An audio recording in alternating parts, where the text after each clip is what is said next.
Radio.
Welcome to the Bleed Big Blue podcast, dedicated coverage of the New York Football Giants by your hosts, Marco, Trifecta, T. Merritt, and JBW.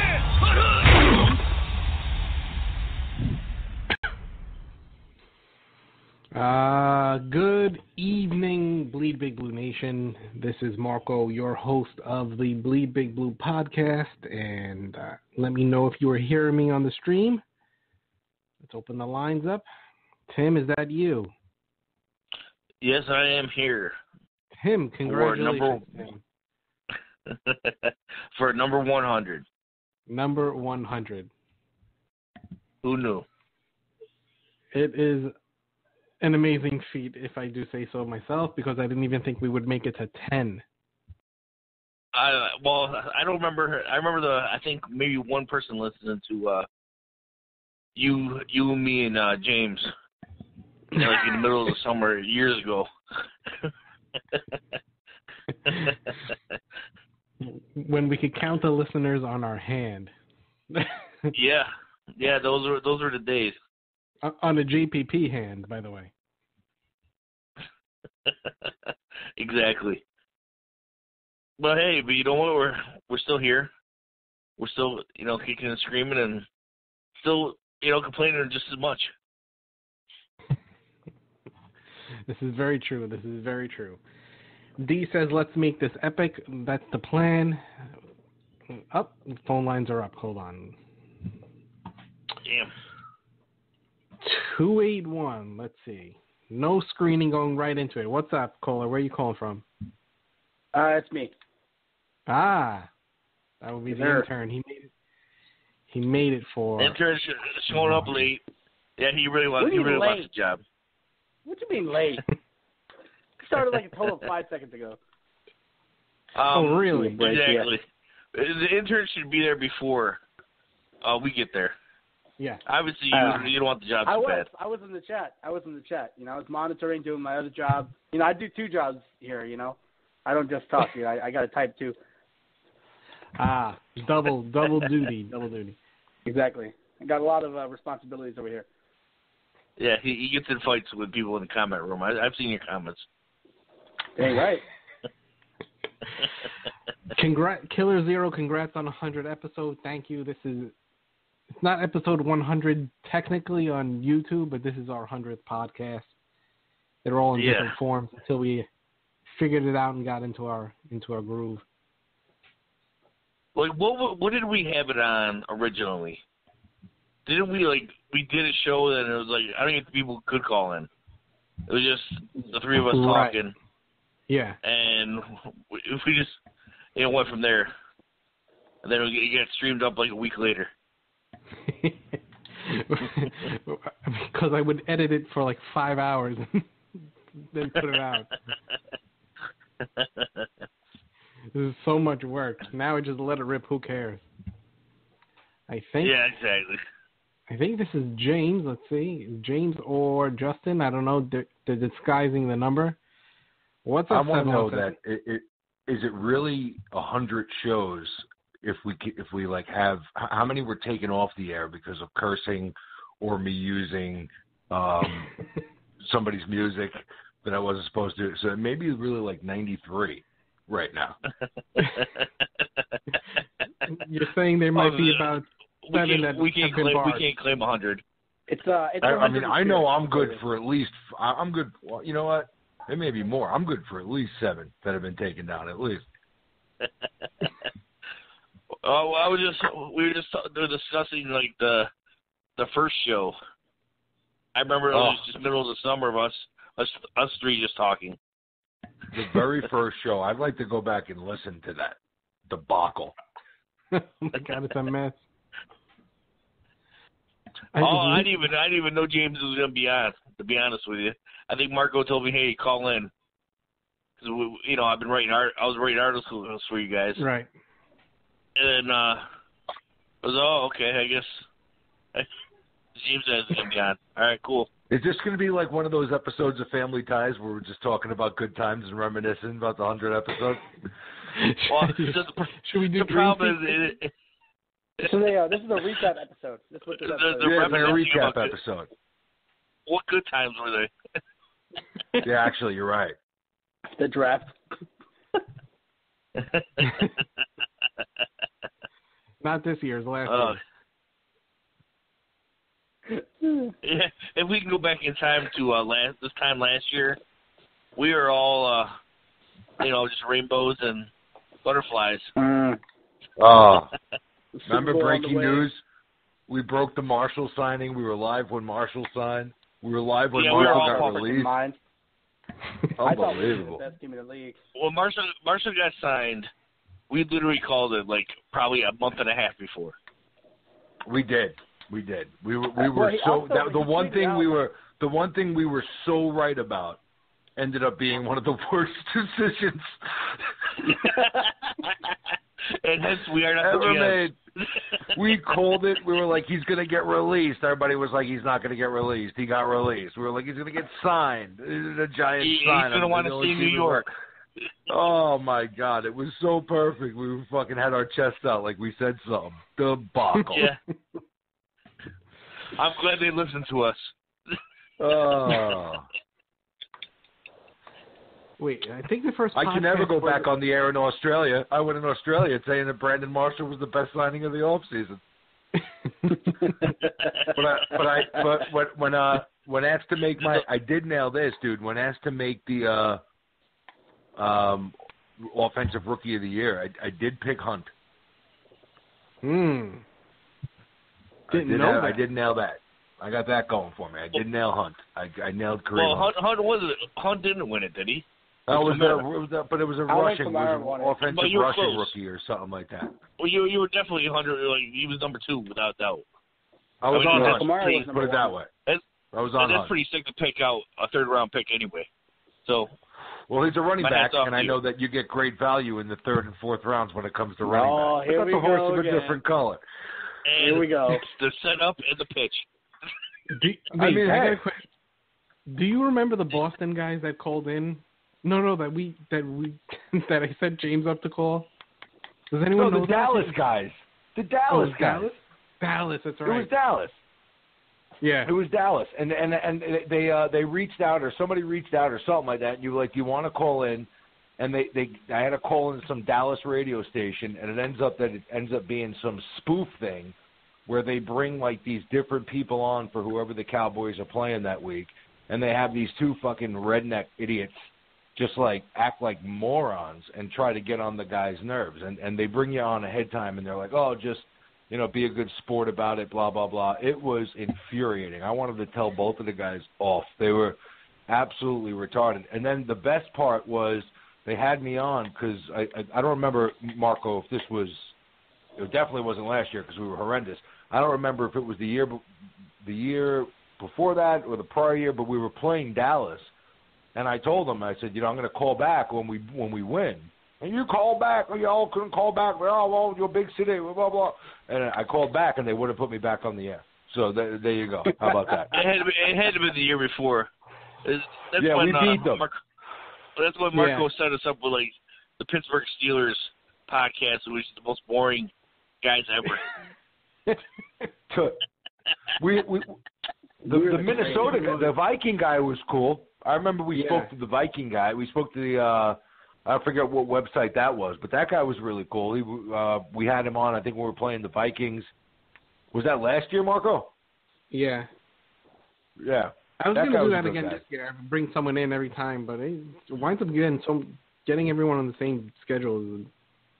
I think reaching out and seeing if we can at least record it, because we can at least maybe one of us reach out to them and record it and then just put it on or something like that. But, yeah, I think that's a good idea. And we know what the schedule is, so we can start reaching out and lining them up now.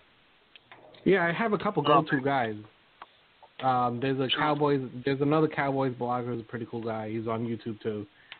It's going to be hard-pressed to find a cool Eagles guy. I can't. I don't have anyone. EDP.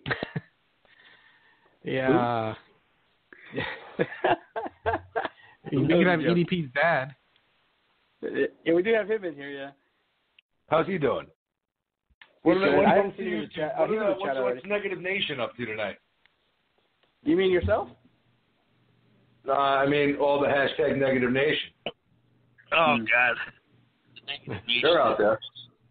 Oh, he's hashtagging? They're definitely out there. And some people are feeding the negativity. Some of these Giants groups, I gotta walk away from. I'm like, Jesus, James got to him. James got to him already. James got to him. He's like a virus. Some of these groups are my own, and I have to walk away from them. I'm like, oh my God, relax. I've never seen so many reporters and actually critics finally giving us credit, but so many fans hating the decisions we've made. Yeah, as I said, we got ranked number 1 by NFL.com in off-season moves. Yeah, cool. I think PFF gave us the number 1 off-season as well. Yep. Yeah. I think that's pretty dope. I like Vegas favors us for 3 games. Hashtag Negative Nation. Yeah. Is that how it works? Do we just say hashtag and you guys type it in? How about that? When it comes to, you see Vegas has us going 5-11? Yeah. With the 5th pick of the 2019 draft. We're killing it. Yeah. Yeah. I'm going to give you guys a name. There are no cool Eagles guys. Thank you, Joey. I'm going to give you guys a name, and you guys can mark it right now. The hype train's going to go up on this guy come next year, or right before the draft. Tyree Jackson, quarterback from UB.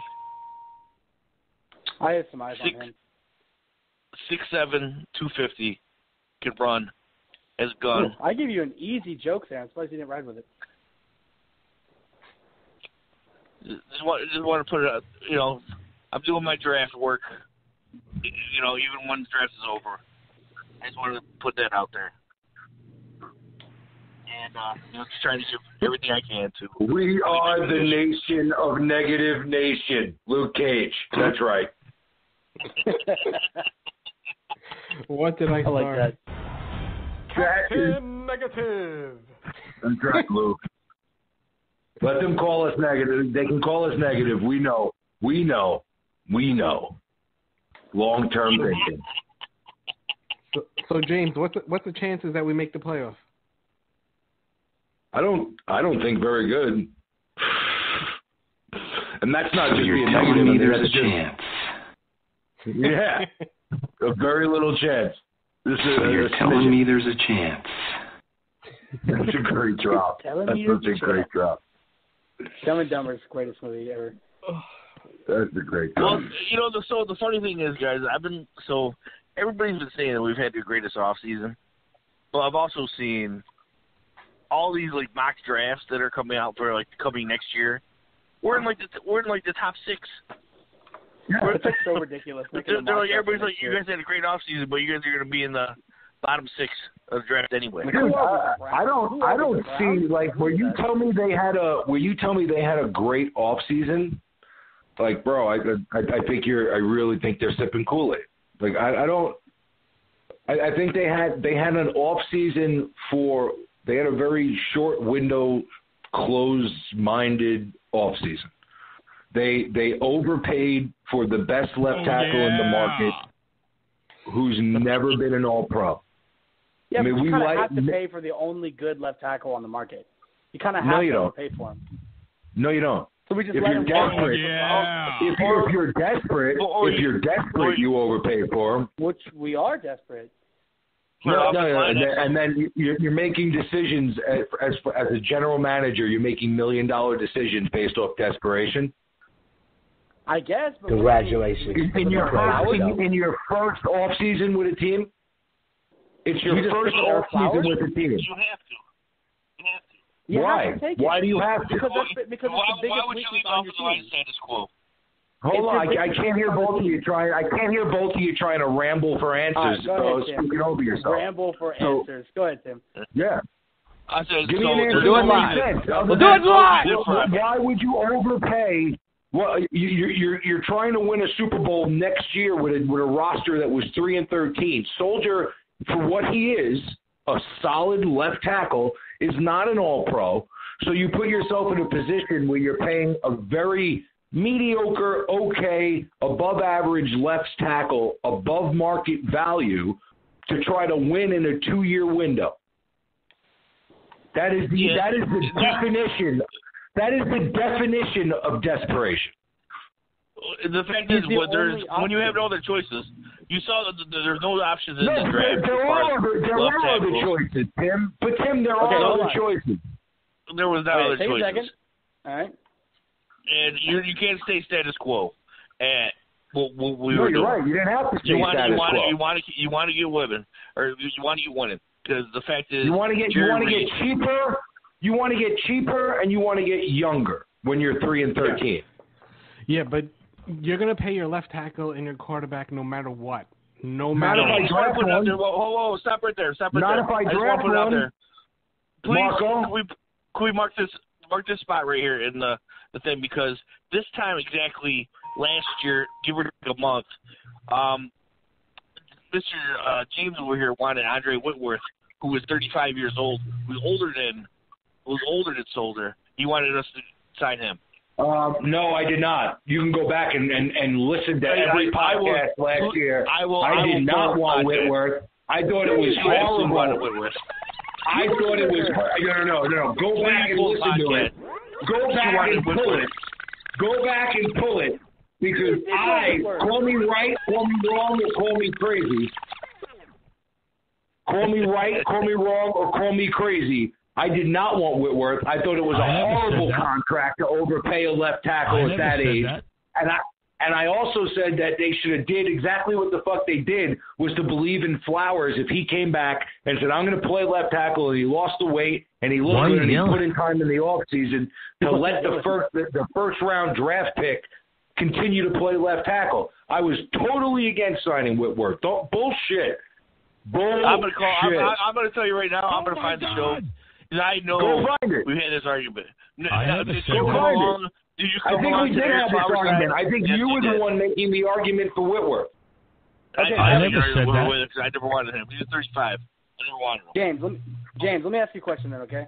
If you don't pay for the only left tackle there, at what point do you go out of your way to reach left tackle? Because what I'm saying is, you're kind of assuming that we have a left tackle in the draft? Like, let's just say the next draft comes up, we don't have a left tackle. So at what point are you so Guys, desperate? stop thinking short term. Stop thinking that. I'm here's the trying thing. to ask you a question for long term. And I'm going to answer your question, but you have to change your way of thinking to it. You have to change your way of thinking in order to accept the question. In order for you to answer the question, you have to change your way of thinking. Stop thinking that you can fix this thing in 1 year. That's not what I'm thinking. You want to let me finish my question? Just hold on. Listen up real quick, okay? At what point do you finally go and get your left tackle when you're struggling with Eric Flowers every year, who's probably the worst? He was the worst starting left tackle, like grade-wise, almost like the entire 2 years he started. At what point? Okay, first of all, stop talking. First of all, stop talking because you're wrong.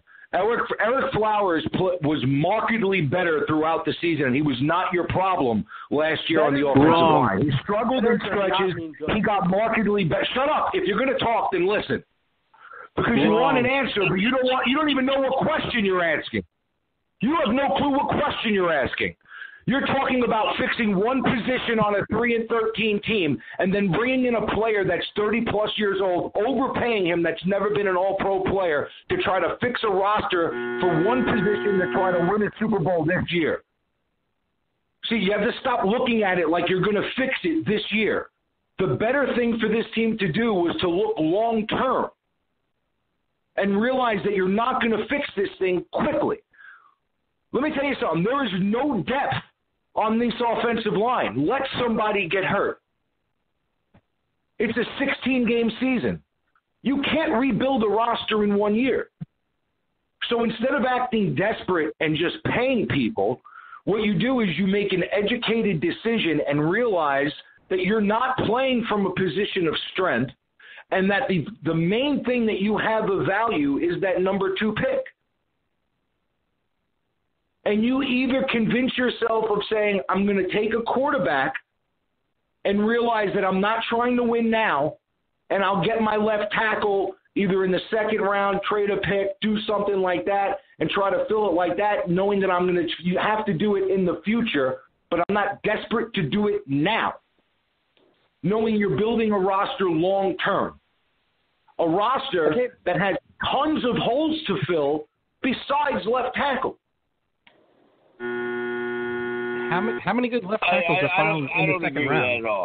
I don't agree with that at all. You talk about depth, but the way you talk about depth, you make it seem like we need to have an all-pro at every backup position. You need to have capable people at every position. You don't have all pros. You don't have all pros at any positions on the offensive line. None. So you better have capable positions and good depth. James, what magical team in this NFL are you talking about that has all this depth? I don't know a single team in the NFL that has depth at every position with a suitable player. You know the teams that do? You know the teams that do? The teams that have control of their salary cap. Exactly. The teams that are getting value on the salary cap. I'm here for you. Tag me in. I'm ready to go. Hello, go ahead, Justin. You're tagged in. Tag me in. I'm ready to go. Go ahead. All right, just fired up now. Get in there. I apologize that I was late. You guys sold her. I wanted to go classic retro for the 100th episode. Does he? Is Nate Solder coming with a cape? Is he wearing a cape when he plays on Sundays? Nate Solder? No, is he going to be able to leap tall buildings in a single bounce? Here's the problem. Here's the problem with James's mindset, I think. And I think as much as I love James, I think that he's clouded by what goes on in the NBA. I'm clouded. I think he looks at the Boston Celtics, and he thinks, why can't we do that in the NFL? And it's a different league. You're right. The NBA incentivizes losing. Ainge makes good decisions. And Kettleman didn't. Purposely tank and are looking. What does that have to do with anything? What does that have to do with a GM? What does that have to do with there are tons of because. Go ahead. Speak. Because I put him on the mute. If you're Gettleman, get the thought That out. feels like. If you're Gettleman and you come in and you're in your 60s, you're not looking at a 5-year rebuild. They didn't bring in Gettleman to do that. And you can have a problem with that if you have a problem with that, but that's a fact. This is the NFL. We play 16 games a year. And if you don't think that the Giants want to win this season, then you're fucking high as shit. You play to win. Family show. You play to win. Family show. And I just want to put it out there. I want to piggyback on Justin's point real quick. I just hate to break it to all these people that this long-term plan. Guess what? If you have a 10-year plan, you're not going to see the 10 years. Yep. If you're not winning, you're not going to see 10 years. You're not going to see 5. You're not going to see 5. These coaches want to win now. The GMs want to win now. If you aren't winning, you think Giants are going to put up with it? You can be as angry as you want to be that we went 3-13 last year, and you can think that Sam Darnold, who can't take a snap from center, is the answer. You can believe all that mumbo jumbo if that's what you want to believe. But the flip side of that coin is that the year before last, we were in the playoffs. That was a team that did not have Brandon Marshall. That was a team that had Eric Flowers starting on the offensive line. Yep. That was a team that had Rashad Jennings running the football. 3 yards in a cloud of dust. Like, that's not a team that is that far off from the talent that they've established from here. And that's what they're banking on. All right. And they're saying, you know what? If we have a bad year, then we bring in that quarterback next year. Or maybe Lauletta's the answer, and they got him on the super cheap. He's a second-round value, and they got him in the 4th. But the bottom line is that even if our quarterback next year is not Eli, that quarterback is better because Saquon Barkley and Nate Solder are on this football team. And if you don't see that, if you can't see that point, then I don't know what we're talking about. All right, let me give you. And the fact start the rebuild with the quarterback. Yeah. All right, let's and the fact is, this is only 1 year at Gettleman. You already saw the priorities he has on the offensive line. He's improved the offensive line. No one could debate the improved offensive line. Now, it's absolutely hilarious. You give him year 2, the offensive line is gonna be tremendously better. No, Eli's 39. Okay. That's if he's there. If he has a crap season, he's gone. You know that. Okay. And can we stop with the fact that Darnold can't take a snap at center, but you don't want to mention the fact that Lauletta was throwing fucking more picks that a prostitute throws fucking hand jobs out the other day in minicamp? They don't throw them out; they sell them. You don't want to bring that out. You don't want to bring that out. You don't want to talk about that. We can't talk about Darnold throwing strikes. We can't talk about Darnold. Darnold threw strikes at least. At least he threw strikes. Go ahead. Hold on. You can't have it both ways because the knock on Darnold coming out, the one knock that was there, aside from the fact that he's a pansy who didn't want to throw at the combine, is that he's such a pansy. That kid's a pansy. You've seen him play. And you sat Justin, on this podcast. Justin, you're going to sit here. You sit here as a Penn State fan and just blow. I can beat that I don't out. care if he throws at the combine. I watched him play in college. The fuck do I care? I don't need to see him play on a combine. Unlike you, who watched every minute of Penn State, but still ended up salivating over the fact that your boy runs really fast in shorts and fucking t-shirts. Come on. All right, hold on. Let's get the phone line. The phone lines are jammed. We were so happy that Allen threw the ball 70 yards in the combine. Oh my God! I didn't care about that. I specifically said. Hold on, ready. We got lit lines up. All right, 201. Where are you calling from? What's your name? Tony from Hoboken. Hoboken. Tony. Is that Tony? Tony. Hey, what's up, guys? Tony. I called before. What's up, bro? Tony. How you feeling, Tony? Can you hear me? Yeah, we can hear you, Tony. Yeah, we hear you, Tony. Oh, good. All right, yeah. I was the one that said before that all Eli needs protection and he needs a running game. he does that, he eliminates everybody. Gettleman knew this firsthand because he saw it. When Reese was hired, who did he draft? Tell me who he picked. We play that music here, Dick. This is the best segment we've ever done. I didn't even notice the music for a while. Tony. Oh, I did. Yo. Tony, are you there? Yeah, what's going on, Tony? Is he still there? Tony. Yeah, I'm here. Oh, all right. Somebody got to answer the question. So going back to Tony's question, what do you guys think? I know what it is. Tony. Yeah. I don't even know what's going on with this show right now. Like, you guys are laughing in the back. There's music going on. Yeah, we got some stuff going on with us. Who knows? We're slap happy. Hold on, Tony. Give me 1 second. Give me 1 second. Ready? Yeah. Oh, the phone lines are jammed and going crazy. Hold on. I believe this is Ned. Ned, are you on the line? Yes. How could I miss episode 100? How can you miss this episode? Tony, just stay on hold. We're going to get back to you in a second, okay? Ned Ryerson. Ned. What's your thoughts, up, man? Well, first off, I wanted to say congratulations. Good job. This is a great milestone for you guys, so congrats on that. Thank you, Ned. Oh, thanks. Absolutely. The second thing I wanted to talk about, which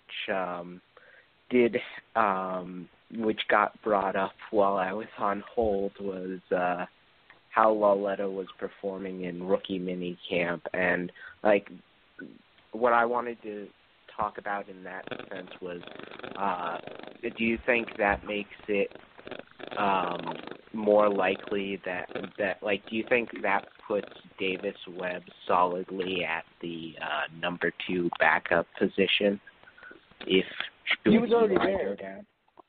He was already there. No, Davis Webb. I think it has to, honestly, because Davis Webb is the only one. He's the one that's been learning the system for a while. I don't think anything's automatic. No, I mean this coming from a Davis Webb guy. I don't think I had to clarify that I'm a Davis Webb guy, but I don't think that means anything. I mean, Pat Shurmur, he literally every offense. I don't know who said this. I don't know if it was somebody in the podcast who said this, but I heard this somewhere and I agreed with it. Somebody said that every offensive coordinator / head coach likes to have their own quarterback to play with. You know, they like to have their own quarterback. Pat Shurmur came in with a quarterback that he didn't know about. He didn't personally choose. That he said, oh, hey, this guy might be pretty good. But in the draft, he went and got his own quarterback. And I think Pat Shurmur, he chose Lauletta because he saw something he liked in Lauletta. And I don't care if Lauletta threw an interception, literally 50% of the passes he threw in rookie minicamp. I don't think anything that goes on in rookie minicamp is going to have to do anything with the depth chart. I don't think Coach Shurmur is going to choose who's 2 and 3 until Davis Webb and Lauletta get to compete side by side. I think that, and when they're throwing against starters, when they're throwing against players that actually mean something, I think that's when Coach Shurmur is going to make a decision on who's going to be 2 and 3. I don't think anything that Lauletta's doing now. You're right, Bob. I'm just going to put this out there. You say that to the guys who made the team this week, that the rookie minicamp didn't mean anything, and the guys that got cut. Well, I'm talking specifically for Lauletta. Not in general. It doesn't mean anything. I'm talking specifically for Lauletta's situation. As far as Lauletta's situation, he's a draft pick. I'm saying that. I think that's correct. I'm saying that in the sense of like who's going to be getting more reps. Like obviously, I would think that this performance in rookie minicamp would kind of indicate that Davis Webb will be getting more reps than Lauletta, like in that sort of sense. Obviously, there's a chance he could still leapfrog him. It's early yet, and I don't have to look any further than the franchise's own Eli Manning when I say that. Remember Eli Manning's rookie camp? He was throwing footballs into tackling dummies, and he was playing by week 11, whatever that was. Now, granted, that was a different team in a different position, but you can't tell too much on this. And I say it again, the knock on Golden Boy Sam Darnold coming into this whole thing was that he was careless with the football and he threw interceptions. Oh, Jesus fucking Christ. And our own Captain Negative is on tape saying, I can coach that out of my player. Yeah, so that's you can coach that out of Sam Darnold. You can coach that out of Kyle Lauletta because it's the same thing. No, there's same differences. Position, there's differences. Same scenario. No, not really. It's the same. Every player is different. Every player is different. You know, Justin, every player you're gonna lose me on the battle. You keep going after Darnold because yeah. Darnold's 20. He's turning him. Darnold's 20. He's still a blank slate. He's got a lot to learn, and he's got the tools. And the thing is, he's had the tools the whole time. Like, he was highly recruited out of high school. It's not like he came out of nowhere. He's a diamond in the rough. No, he was already a diamond. It's just a matter of him getting the people around him. All right, let me get to the next but, caller. But that being said, I hope he plays like shit playing for the Jets. I actually do have to get off real quick, so I'm just going to ask you guys one more thing. Do you think Jay Ajayi is going to get anything from the NFL wheel of discipline because of that? Trashing the house? He got sued for trashing the house. Nothing? Nah. I don't. Zero. Whose house did he trash? I don't know the story. What did he do? Yeah, I don't know about this. What happened? He trashed some guy's house and he got into a confrontation with the landlord, something like that, basically. So childish. No, I don't think he'll pay him off. No, I couldn't see the NFL doing anything. No. The NFL only cares but about no, if you have concussions or you beat people up. Yeah.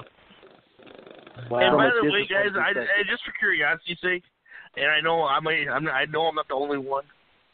What was Tony's question?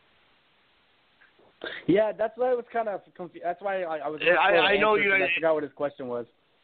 You guys started playing the music in the background, and I started laughing. And I was like, I was listening and I heard the music. And I didn't want to be a dick and be like I didn't hear it. I didn't hear his question at all. I guess Tony, call back in. He hung up. But Tony, call back. Yeah, call back in. We apologize. He was going on. Tony, on about you. We got Isaiah on the line right now. What we did Isaiah. Isaiah, what do you feel, Isaiah? Yo, what up, everybody? I just want to say first, congratulations, just like Ned said, on your 100th milestone episode. I wanted to talk about how you guys. I just wanted to talk about how do you guys feel about Eric Flowers showing up to the practice facility already, and the fact that Pat Shurmur pointed out Landon Collins' remarks on him. You know, like what does it mean to you guys? I think Marco made a video on this. Did you, Marco? You want to take that one?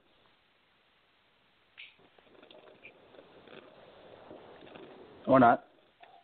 Well, all right. Well, from what I saw was Eric Flowers is, he's motivated. The fact is, it's his contract year. So as far as him being in, is not surprising because all he can do is, diminish his stock. And he's got to win the starting job. He doesn't even win the starting job. He's not making any money next year. Oh yeah. But so you don't think as far as Landon Collins or him telling Landon Collins to shut up, I'm fine with it because Shermer's trying to bring locker room together. If you're not trying to bring the locker room together, what's the point? That season's over with. People made the mistakes. Obviously, Eric Flowers made a lot of mistakes with offensive line. It definitely seemed like he was not well liked. But like you said, it's contract year. I like guys that are motivated in the contract year to step it up because Eric Flowers has the talent to do it. So, and let's see if he's going to do it. That's the whole reason. I'll get to another subject of people keep trying to pump up Dez.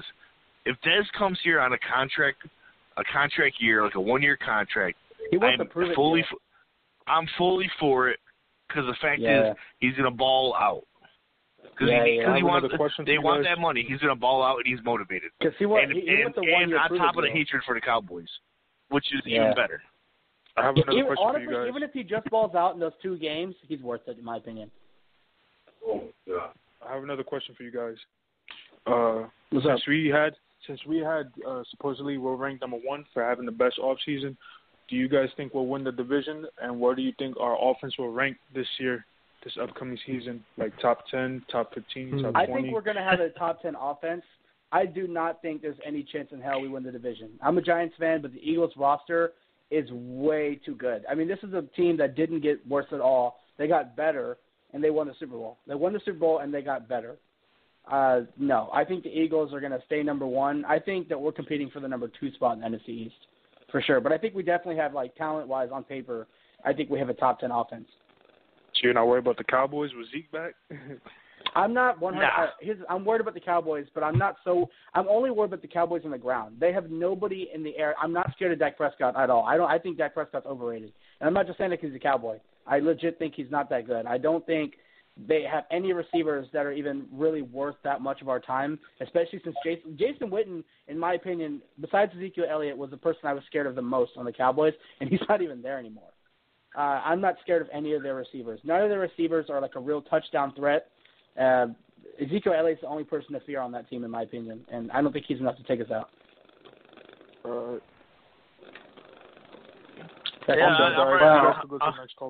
I'll say this. I think that I'm optimistic about this team's capability to make the playoffs. To hypothesize about winning the division when you're in the same division as the Super Bowl champs is an aggressive step. So I see more of a wild card scenario, a 10-6, 11-5 sort of scenario, and sneak in as the 5 or 6 seed. And we'll be winning divisions, with our new quarterback, whoever we choose that to be. Kyle Shermer, if you're listening. I'm going to tell you guys right now, though, Philadelphia's offense is going to take a step back. And I'm going to put some reasons why. Alshon Jeffrey was in a contract year last year. He got his money. Contract. Yeah, he got his money. He got his money. He got his ring. That being said, now he was supposedly playing through. I forget what. I think it was a shoulder injury. I might be wrong on that. He was playing through some injury for weeks. He's not doing that come next year. If he's hurt, guess what? He got his money. He's not playing through it. I know Sinagalo. And that's the AUR is. He was another one on contract here, wasn't he? Or at least he had to step it up to show that he was even worth it. Aguilar wasn't on a contract year, but he was on you're right. This is one of those years to where he needed to prove something, but it wasn't a contract year. But he had to prove something this year that he was. But they exercised a 5th-year option on him though this year. Yeah, and then stuff like that. I mean, Philadelphia still has weapons. That we know the offense are going to be running. They're trying to run the ball, and just do what they can, dump it. It really comes down to how good Carson Wentz comes back. I'm not worried about Nick Foles. Nick Foles, you had a great run. Guess what? You're not doing it again. If you were that consistent, you would have stuck with the 4 or 5 teams you've been on. You would have stuck with Philadelphia the first time you were there. All right. It's really on Carson Wentz. Which I honestly, if he was an Eagle, I'd be a fan. But he's an Eagle, so I can't. And returning to the podcast is Tony from Hobo. Tony. It's Tony, we apologize. Yo. No, my bad. You know what? It was on Marco. He started playing music. We started laughing. I actually hung up and unsubscribed your asses right now. I saved you. I saved it. Congratulations on your 100th episode. No, congratulations, guys. I mean, that's big, bro. That's big. Appreciate it. What I was going to say, I was just talking about Eli. I mean, all Eli needs is protection and a running game. Gettleman knew this. Gettleman was there when Eli Manning won 2 Super Bowls and was the MVP. And because he had protection and he had a running game. That's what Gettleman is doing right now. He's giving him a running game and he's giving him an offensive line. At least a decent one. I mean, of course.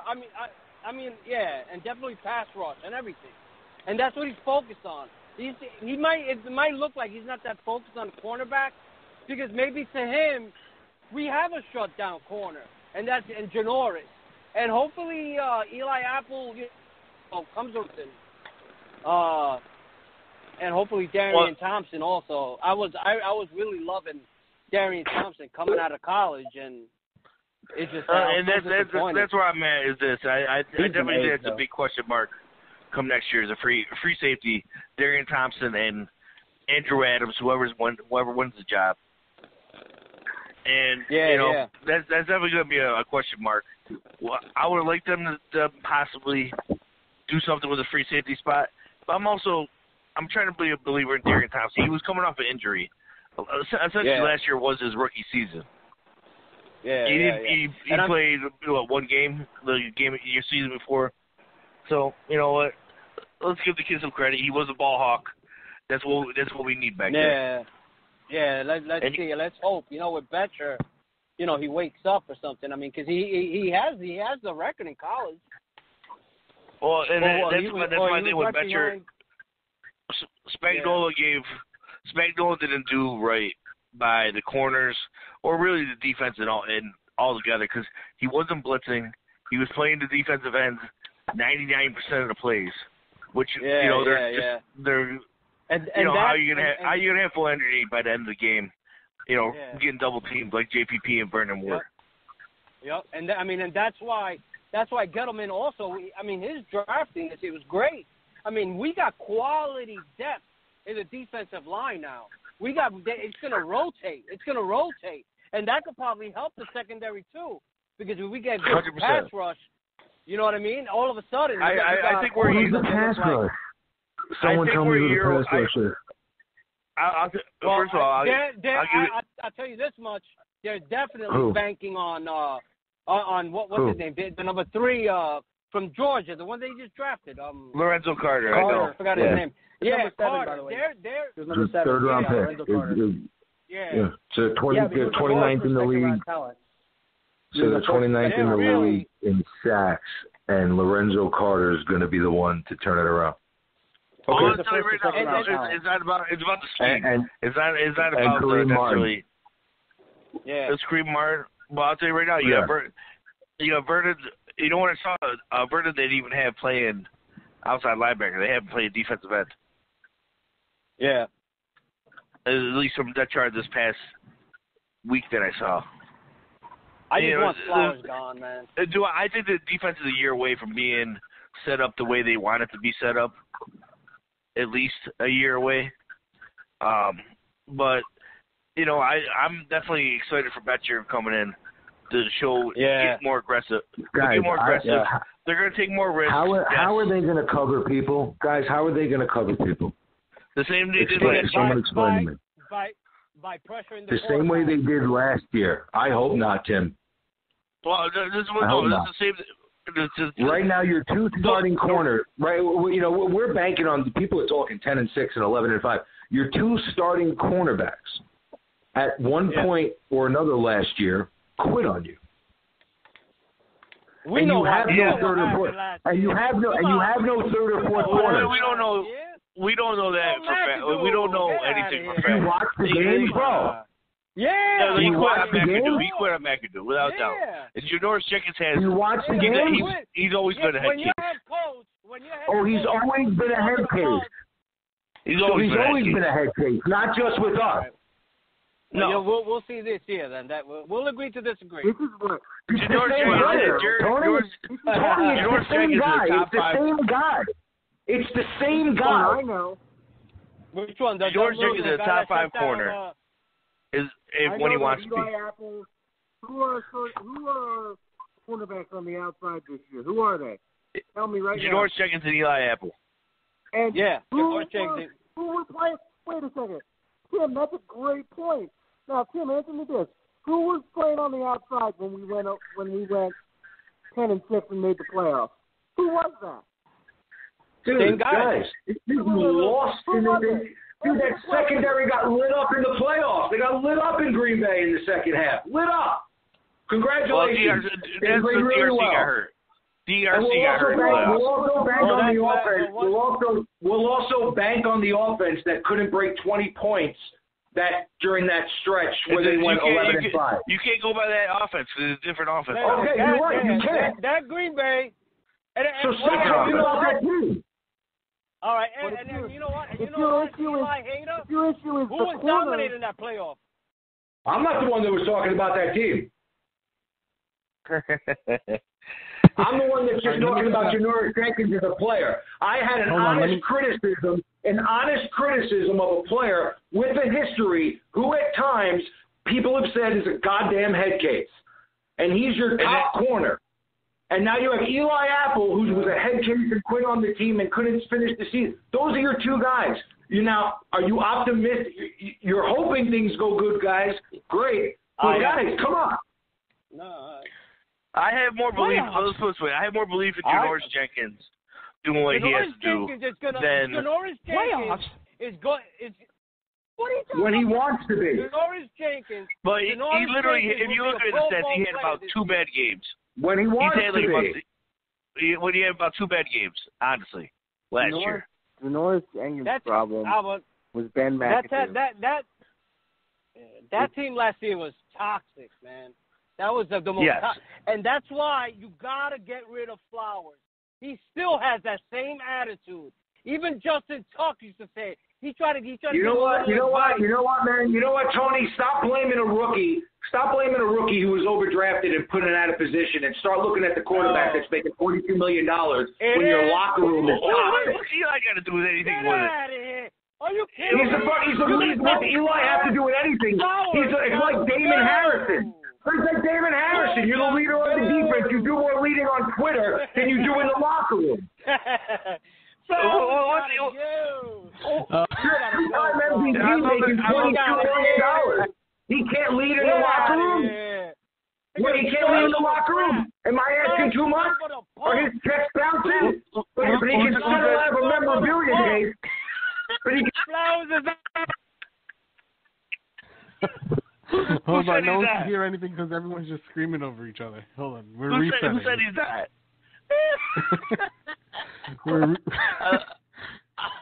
Get out of here!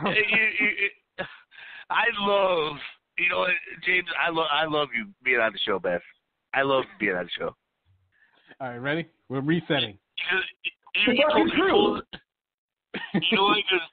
it back.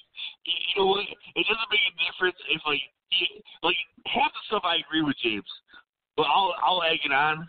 But he brings it back to if it was any other team that we were evaluating and we were saying this team is 3-13 and the locker room was fucking toxic, would we not? And the quarterback was Brady, Rodgers, Breeze. You're telling me that we wouldn't point a finger at that quarterback to say what is that quarterback doing in the fucking locker room that he can't lead? Well, the way I look at it, I always look at it like this. As far as offense takes care of offense, defense takes care of defense. Oh, come on. There are some guys that lead. There are some guys that are just the leaders of the team. Ray Lewis, the offense and the defense responded to him. Brett Favre, the offense and the defense, there are tons of guys. You mean Ray Lewis the murderer? That's the leader?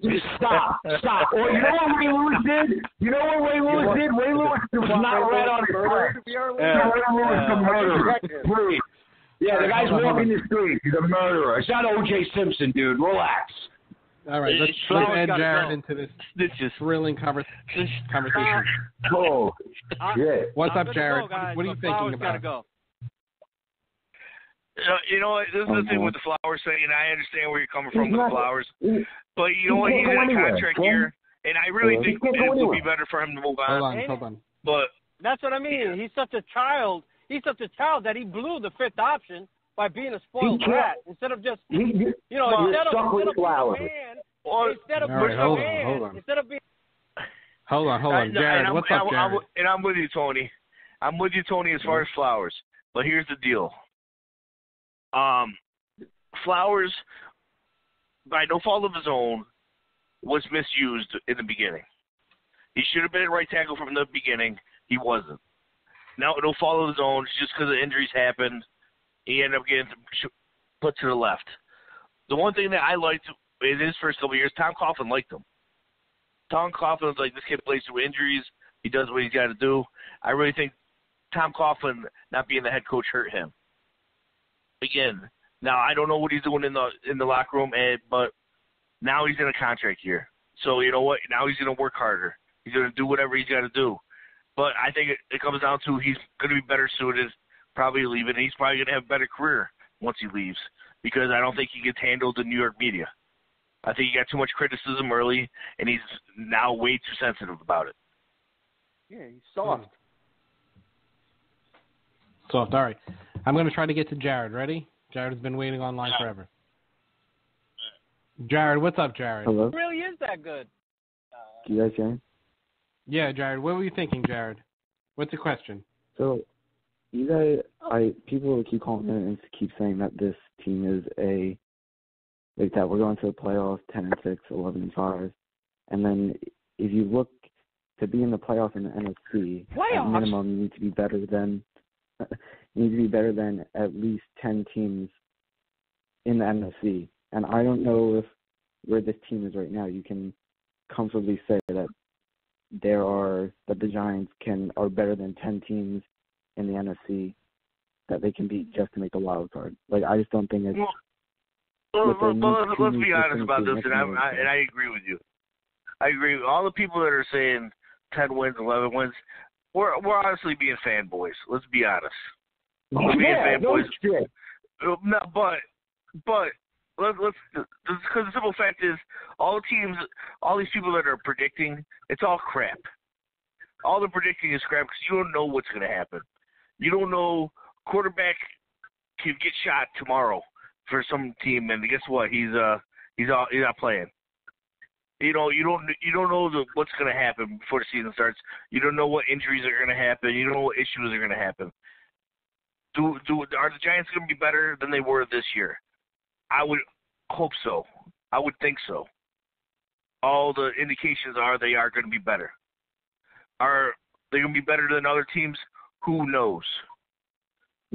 Can we sit there and take it to a judgment and be like, are they better at this position? Are they better at that shit? Sure, but who knows? To sit here and look at them on paper and say to sit right now and look at them on paper compared to the other teams in the NFC without being in season and without the injuries and without everything that happens on the fly during the season is asinine.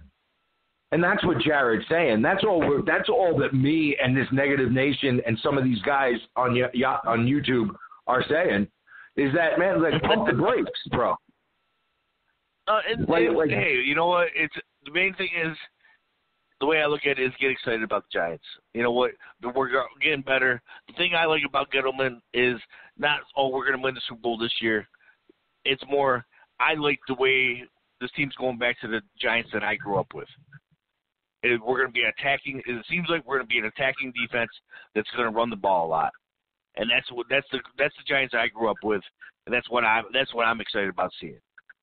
Again, now, is that going to happen? We'll see. Shermer last year, 7th in the league in rush attempts with Minnesota, with their third-string running back for the majority of the season. This is a coach that's dedicated to running the football, and whatever you better have a running back that can run between the tackles. That guy or not, Jonathan Stewart. I mean, I'd want them to give him that opportunity. And in terms of the original point, because that was a shot at me saying I was a fanboy because I thought we could win 10 games. Again, 2 years ago, we won 10 games. Our running back was Rashad Jennings, who has had more success in Dancing with the Stars than he did in the NFL. That year he averaged 3 yards a carry, and our starting left tackle was Eric Flowers. Our starting corners were Janoris Jenkins and Eli Apple. So the writing is there on the wall. A few breaks go the right way, and this team could win 10 games. Now, it could go up in our face, and we could win less games. Could happen. I don't know. But you can't – this is not the NBA. I'm not interested in losing to get better. There is no process. How about just making smart decisions? I don't want to go 3-13 3 consecutive years. So can we just make smart decisions? Incrementally. That's how it works. By making smart decisions. I think we are making smart decisions. You know, the one thing I know, the one drafting problem was Tim. Do I agree with that? Drafting a running back at 2 is not a smart decision ever. But the thing is, you know what? You just want to bring in. The way I look at it is this, I agree with you totally as far as the taking running back at 2. I was on board on that the whole fucking time. And me and James preached it almost every Sunday like it was church for 2 months. But the thing is, hey, it is what it is. If you're going to take great players, and you're just trying to bring in great players that are going to be, you don't have to worry about in off-field stuff and all that stuff, and he's going to be well-rounded. And everything I'm hearing is everything I want to hear from Saquon. Is he's doing everything, trying to be first one there, last one to leave kind of thing. And that's what I want to hear. And if we keep getting those kind of players in, you know, they're trying to preach bringing back the Giants' way. And if the Giants' way is that's what it's going to turn to is ground and pound and just do your job and shut your mouth, hey, that's what I'm all about. You better be right. I hope they are right, because it is going to be frustrating if I see any of those quarterbacks tear it up. Yeah. Because I did like 2 of them. I'm a Josh Rosen, Sam Darnold guys. But hey, I could be wrong. And obviously other GMs didn't think the same way I did. But hey, you know what? That's the beauty of the draft, and that's what the stuff we like to see if we are smarter than GMs. And like to see if maybe we see something that we're not. Well, I know I'm smarter than one of them.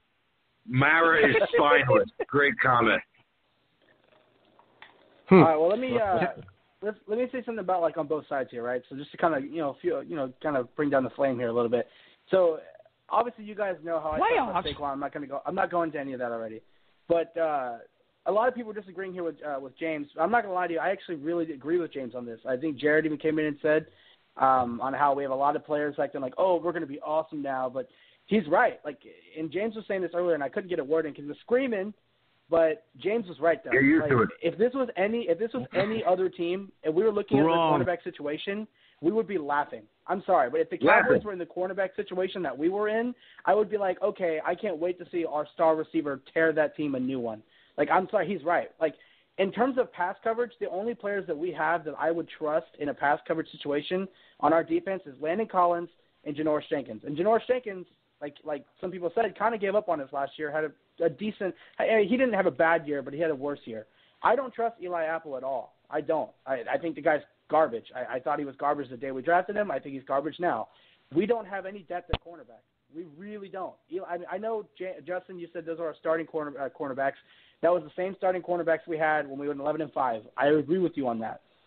But I don't know. I'm scared of our secondary. I think our secondary is garbage. If the Cowboys or any other team had our secondary, I'd be laughing. I'm with James on that one. But also, guys, you also have defensive ends that are going to be attempting to stand up, and then they're going to have to cover people. Exactly. We have linebackers. That's a difficult adjustment. That's a difficult adjustment to make in one off season. And we said this before. We think it's a year away from the defense being set the way they want it to be set. Well, hold on. I was interested to see that I saw they have Vernon starting at DN and outside linebacker. Let me say this as well, though. Okay. So another point Justin made was that we went 11-5, not last year, but the year before that. And a lot of people were saying, oh, we're not going to be that good because we kind of suck. But we went 11-5. If you look at the roster we had 2 years ago and you look at our roster now, don't even dare try and tell me that our roster is worse now. Our roster is better now. It's a lot different, though. Our roster is better, but the reason why that doesn't mean we're going to play just as good or we're going to play better, even though our roster is better, is because what James just said. We have guys who's played with their whole careers, I'm talking since probably Pee Wee football, with their hand in the dirt, who now have to try and cover tight ends and receivers who move faster than they do. So, yes, our roster is better, but that does not mean we're going to play better. In fact, it could actually mean we're going to play worse just because of all the switches that we've done. Just like James said, I would love to see Vernon try and cover a tight end. I can't wait to see that happen. And when I say I can't wait, I don't necessarily know that defensively. I look at this team defensively, and I look at the team 2 years, and I think in the NFL, like trying to compare year to year is really hard. 2 years is ridiculously hard. But, like, I would take that defense that they had 2 years ago over the defense that they have now on paper. What's the difference? What you add DRC? You add DRC to the mix. Okay, DRC is better. Younger DRC. Despite the fact that I don't like JPP, I got JPP on the defense, which is maybe an upgrade over the players that they have at DN right now individually. I can't say that past 2 years. The thing you didn't like about JPP was the contract. You're paying the value of the JPP as a player was a solid defensive end. The problem was he wasn't worth what you were paying him. Sort of like Eli Manning. Hold on. Well, the thing is, you wanted JPP to get sacks, and he never did, other than against garbage teams. He would boost up his stats against like Cleveland. That team was brand new. They gelled together. I don't know. I don't see how you can really compare them. But like on paper.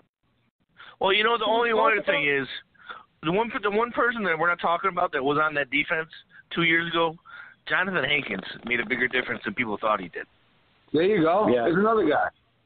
Well, we got Dalvin Tomlinson to prepare. We did have Dalvin Tomlinson come in. Well, technically, we can get Jonathan Hankins back now, too, anyway. He's not on a right, I was going to say, Jonathan Hankins is available. Yeah. We're not. You really want Jonathan Hankins? We can not on this team we're playing. But no. I'll tell you what, though. A lot of people keep seeming to forget about Dalvin Tomlinson. He had a great year last year. Hold on. People just seem to keep forgetting that we even have the JPP conversation. Yeah, but another guy now that's switching. Another guy now that's just a different position now. Yeah, but he played right end, and let's be honest, that's not that different. Playing from a right end to a pass rushing defensive tackle, from a 4-3 to a 3-4, that's not that much of a. It's not like Olivier Vernon going from end to outside linebacker. That's a huge transition. That's like and he did play that. He did play that Alabama on the other side of the field. Yeah. I mean, that's like saying George Jenkins, who usually plays on the left, is now going to play on the right. I don't think he'll play as good anymore. I don't think that's much of a big deal. That transition. No, I think actually a cornerback that is really. Those guys get peppered to they get cemented to those sides of the field. They don't want to move. All right, that was a bad analogy, but you get my point. Not really. But go ahead. Our corners were not Richard Sherman. Our corners aren't Richard Sherman. They went all over the field. Janoris just followed the top receiver.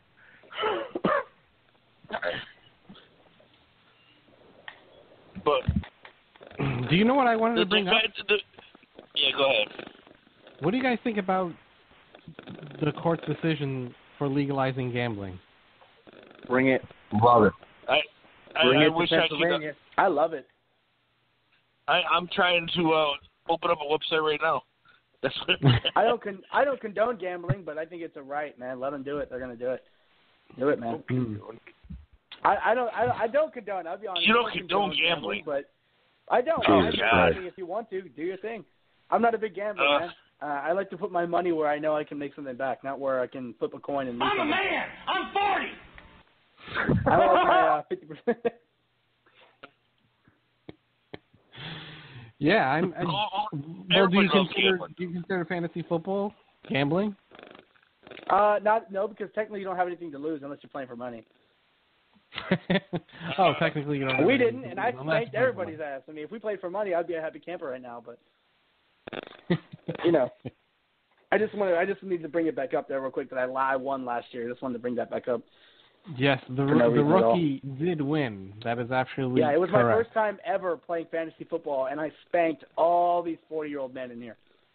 I ain't got nothing but youth. First of all, I lost the championship. And I drafted Aaron Rodgers with the first overall pick, and he went down, and I still was kicking ass. Just saying. Just got to throw that out. Oh, God. Here he goes. And I remember Ned was the GOAT and was rooting me on. That was great.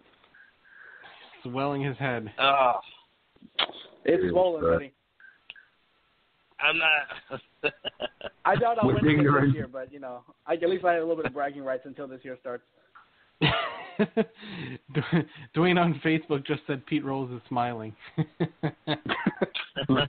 Yes. Yeah, but he bet on his team is the problem. To win. He bet on his team to win. You know what? He's not going to be the team to lose. You know, I bet on my team to win all the time. Yeah, but those days when the phone doesn't ring with Pete Rose on the line betting his team to win, sort of gives the bookies a little idea of what's going to go on that day, doesn't it? We got anybody else on the line? No, we're not picking anyone. I think Ryan was supposed to be calling in. I think Ryan was supposed to be calling in, but he's sick. Ryan was supposed to be calling in, but I think he's sick, though, so we'll have to see. Ryan, feel better. Oh, my God. So let's get this straight. Our one intern shows up late. And then our other intern doesn't show up. What about James or Justin? How come those guys don't get shit for being late, man? Because we're on the marquee, buddy. They're originals. They're made talent. My name's I've been here officially for over a year. All right? The way their contracts are set up, it's different. Yeah. Marco, play the music. They're made men. The contracts are different. Wait a second. This is my contract. We do what the fuck we want. I do want to go back and talk about JPP, though. Let's do it. You do? We want to talk about JPP. Because I have a problem with what was said about JPP earlier. It was insinuated that the problem with JPP is the contract. Of course you do. He's not a Giant anymore, so now we've got to pass him. No. Okay. Wrong. But hold on. Here's my question. So Wrong. The problem with JPP the whole time was the contract? The contract sucks. But the problem with JPP has always been he plays when he wants to play. Yep. Well, he always played the right way. That's the problem. It was true 2 years ago. It was true last year when the boss showed up for one game when he was playing for that kid with cancer against Denver and he had 3.5 sacks. He plays when he wants to play. And if you're telling me you said the same thing about Janoris Jenkins 20 minutes ago when we were talking about him, that he plays when he wants to play. So, the difference is Janoris. I'm not a JPP fan. I'm not a JPP fan at all, but if you're asking me to compare what we have right now to the player JPP was 2 years ago, even with less of a hand, I probably would say give me JPP as the player. No, I'm out on that. Okay, as compared to Davlin Tomlinson and Kareem Martin, okay. And Lorenzo Carter, for those reasons, I'm out. Lorenzo Carter is not playing the same position as JPP would have played. You're in the Shark Tank, my friend. As far as JPP, Lorenzo Carter is going to be playing outside linebacker. JPP is a defensive end. JPP would not have been able to stand up. They would have never have made him stood up. He would have been a defensive end there. So you still need an outside linebacker. Yeah, but JPP is swallowed up in a 3-4 defensive. You're on crack. You're absolutely on crack.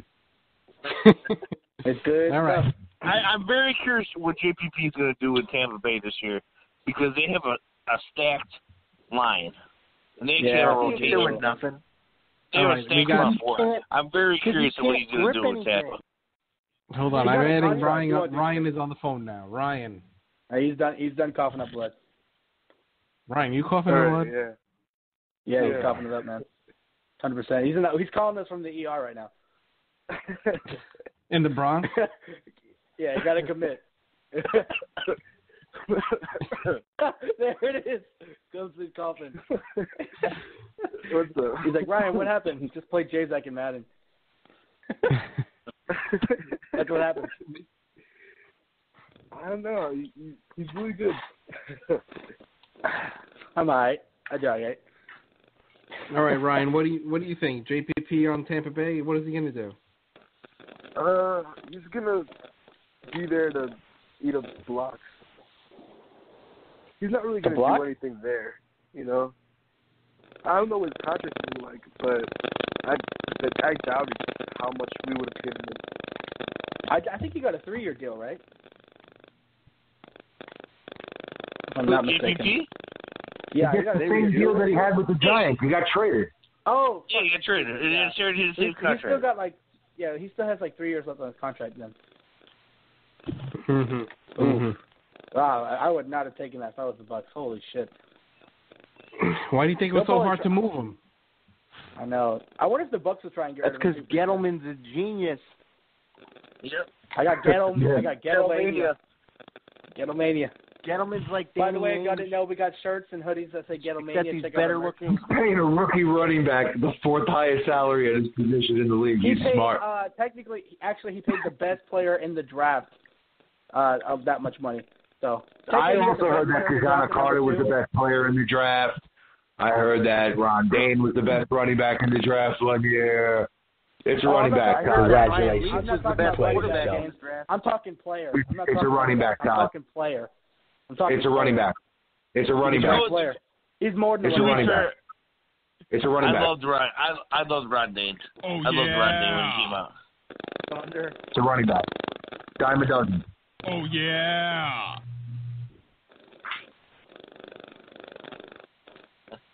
I mean, would you rather take, Barry Sanders or just one of those running backs that probably how many Super Bowls did Barry Sanders win? It takes more than one player to win a Super Bowl, James. Oh, exactly. You're right, but that player is not really a running back. How many Super Bowls did Adrian Peterson win? How many games? LaDainian Tomlinson. Okay. Keep going. Technically, that was Brett Favre's fault that Adrian Peterson didn't get to a Super Bowl. True. Don't give a fuck. And you can't say it's most certainly not LaDainian Tomlinson's fault that they didn't get to a Super Bowl. I can say that he doesn't have a Super Bowl. I'm looking at you, Marty Schottenheimer. He doesn't have a Super Bowl. I mean, I love Barry Sanders. Also the reasons they even had a chance. Bo Jackson, my favorite running back of all time. Never won anything. He also tore his hip out of his socket when he was 28 years old. Well, he played for a good. You know what? Running backs usually decline at 30, so he had a solid 6 years to win one, and he didn't. Eli Manning could get hit by a bus tomorrow. Dude, we're talking about running backs. Quarterback positional value. Quarterback outweighs running back. It's not even close. Whose mic is that? I don't know. Yeah, who is that? Is someone's in the box? I think it's Ryan. Ryan's sick in his headset. He's coughing up, man. Mine, I can't. Mine, I need you to keep that blood inside, buddy. I need you to keep that blood inside. I mean, this isn't about. It was never about Saquon Barkley. It's about the value of where you're picking that player. Pick the best player, number 2 overall, and the number 2 pick. True. When Saquon Barkley is ran into the ground in 4 years and you have nothing to show for it, and he wants to be paid $17-18 million, and the Giants don't do it, and he's gone, and the other guys from this draft are just hitting their prime, we'll talk then. Have patience and wait for that conversation because it's going to come. Yeah, and when we win 2 Super Bowls in the next 3 years, you better be right. You better be right. Yeah. You better with a quarterback that hits people at the ankles and got the best receiver hurt this season. Bow down and worship Dave Gettleman. Because a 37-year-old quarterback that got the best wide receiver hurt last season because he can't throw the ball accurately anymore. So good luck. We're gonna see. I'm with you on that one. You better be right. I love it. I'm with you on that one. I'm with you on that one. You're going to be right. I do blame Odell's injury on Eli. I'm with you on that one. You got to be right, Justin. You're a 37-year-old quarterback that you're paying $22 million. Better be able to carry you to a Super Bowl. Have fun storming Better be able to. I blame Odell's injury on Ben McAdoo because Ben McAdoo. I blame it on Eli.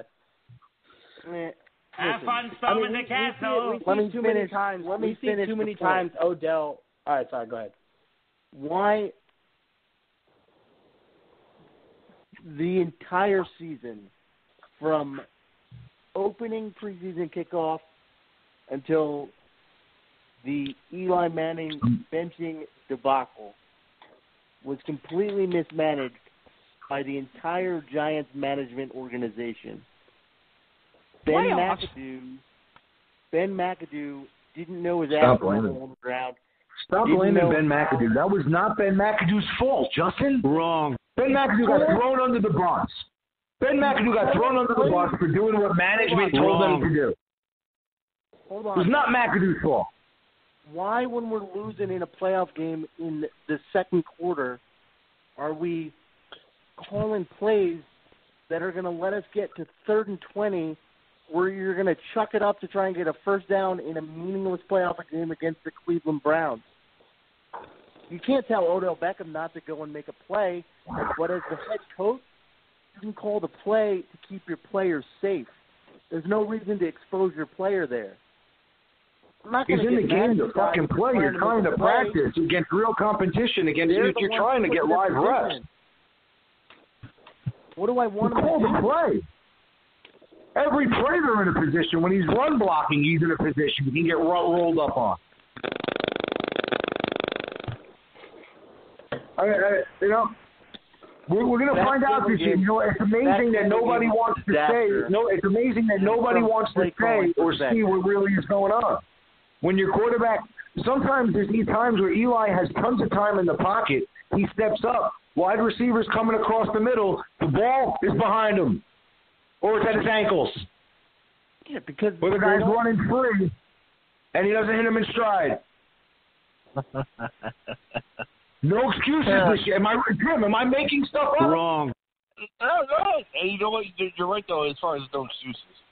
Okay, because some of the times when your defense is, when you're going 3 and out, okay, there were times this year where, yeah, you might have had 2 running plays on that resulted in a 3rd and 7 or a 3rd and 6. Maybe those 2 running plays shit the bed. But there were times, go back and watch the games from last year, where Eli had guys open and he flat out missed them, and the defense was right back on the field. Because... No, he had time. He wasn't pressured every time. Stop with it. Hey, you know what? I'm not going to sit there and argue that Eli's perfect or anything like that, but we'll go back to Tony's thing. He plays better, and you guys know this. He's always played better playing off a running game. He's one of the better play-action quarterbacks in the league. So let's see hopefully that comes into fruition this year.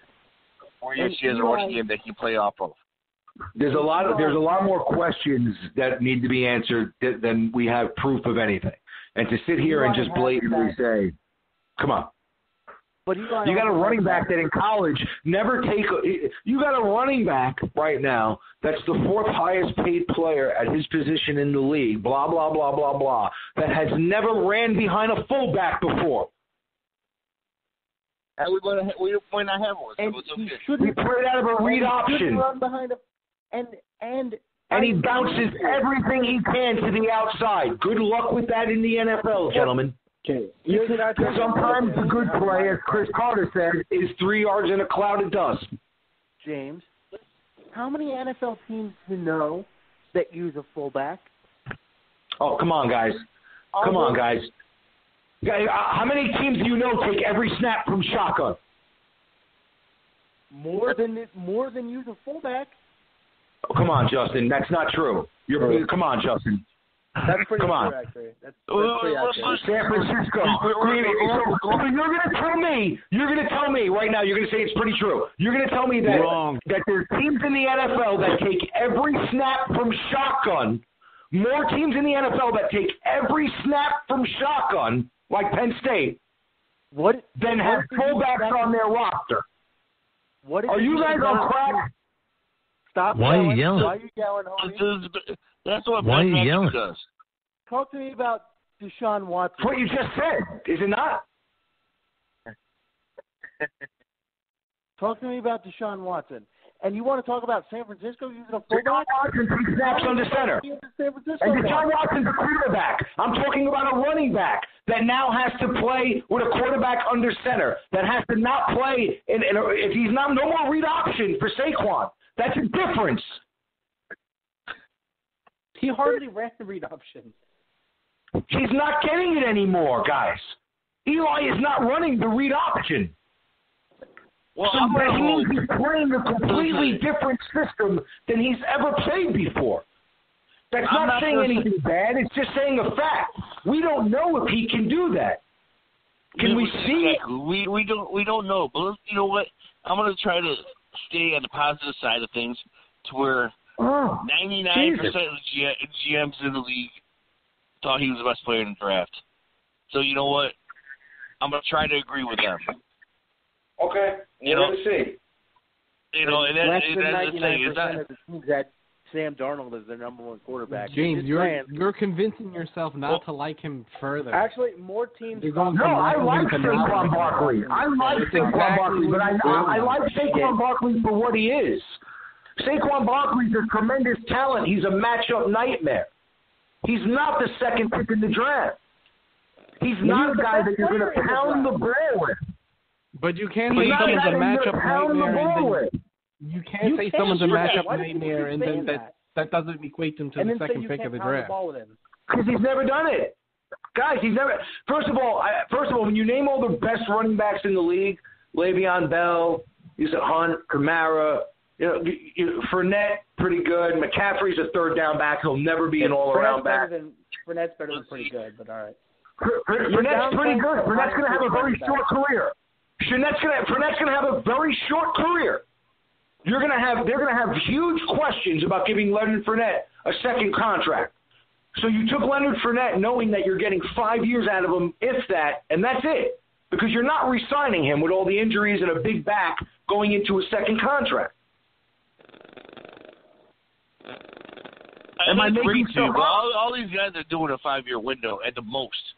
It's usually about a 3-year window. You don't win, you're gone. Le'Veon Bell can't get re-signed. Why?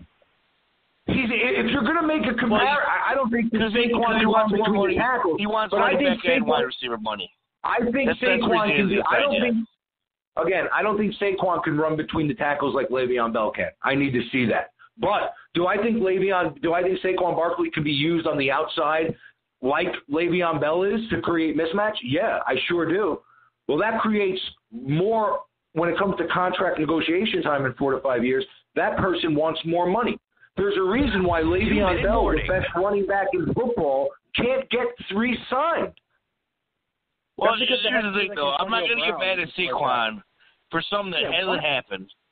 No one's mad at Saquon. For possible situations that might happen in 5 years.